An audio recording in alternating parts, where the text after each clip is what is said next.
I think the federal fiscal year is in for a change. Hey, I am Chuck the bureaucrat, and lately I've been talking about the end of the fiscal year and government shutdowns and continuing resolutions.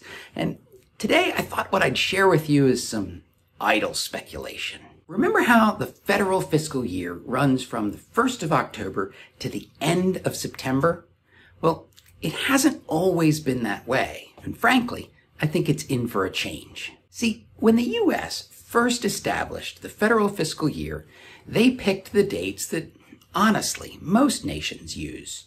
The 1st of January to the end of December. That lasted until 1843, when there was a whole series of financial crises. I mean, if you ever feel like modern politics are a mess, you just go look what was going on back in the 1840s. Tensions at the national level had caused the formation of a new political party called the Whigs. In 1837, there was a huge financial panic that was on par with the Great Depression. The Whigs managed to get their presidential candidate, William Harrison, elected in 1840, but he's the one who died 1 month into his term. So John Tyler becomes the first vice president to ever assume the roles of a U.S. president.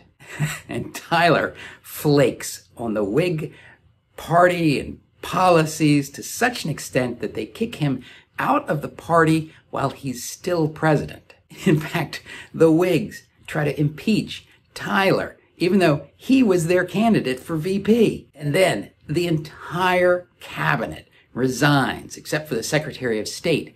And all of this is going on as the nation sinks deeper and deeper into financial crisis. So in 1842, there's a deadline coming up that has to do with some protective tariffs that were put in place about 10 years earlier. You see, the northern states, with their infant manufacturing capabilities, well, they really liked the tariffs because that drove up the cost of imported goods. But the southern states hated these tariffs because countries like England and France and Spain, they created their own tariffs focusing on raw materials, especially cotton. And so there had been a compromise on how the revenue from these tariffs was distributed that made sure that the southern states got a little benefit from them. Well, in 1842, President Tyler cranked up the tariff rates and he kept all the money to pay federal bills. I'm not 100% sure what the rationale was for shifting the fiscal federal year, but in 1843, it moved from January to the 1st of July. That lasted until 1974, when a whole new set of political and financial problems led to another change. In this case, the trigger was something that Richard Nixon was doing. But just like in the 1800s, there was also a precursor financial problem. Congress had been having trouble appropriating funds before the start of the fiscal year. I haven't found a good source on exactly why this was happening, but I kind of assume that it was the usual wrangling over funds and 11th hour brinkmanship. Anyways, in this imperfect situation, Nixon starts doing something that's called impounding. Essentially, he would refuse to spend money that Congress had appropriated because he disagreed with the purpose for that appropriation. At first glance, it's kind of a funny problem, but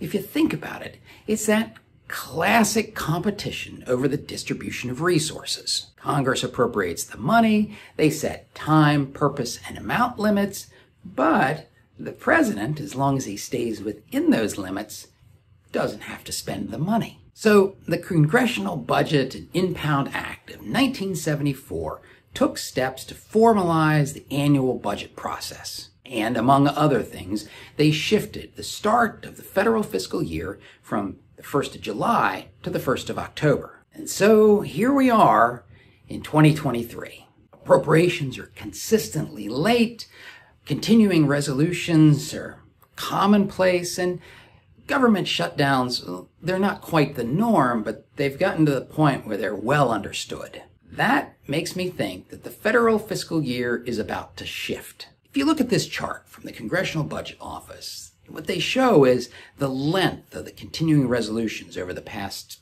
decade or so. And you can see that there's kind of a logic to moving the beginning of the fiscal year to, say, the 1st of January or maybe even the 1st of March. Personally, I think that for the Department of Defense, moving to the 1st of January would be beneficial, but that's a conversation for another day. For Congress, that would cause a new problem because they would have to appropriate funds right as a new Congress was being sworn in. So maybe the 1st of January wouldn't really solve things. Bigger question to me is what's going to be the trigger event? What financial crisis? What political maneuvering? I don't know.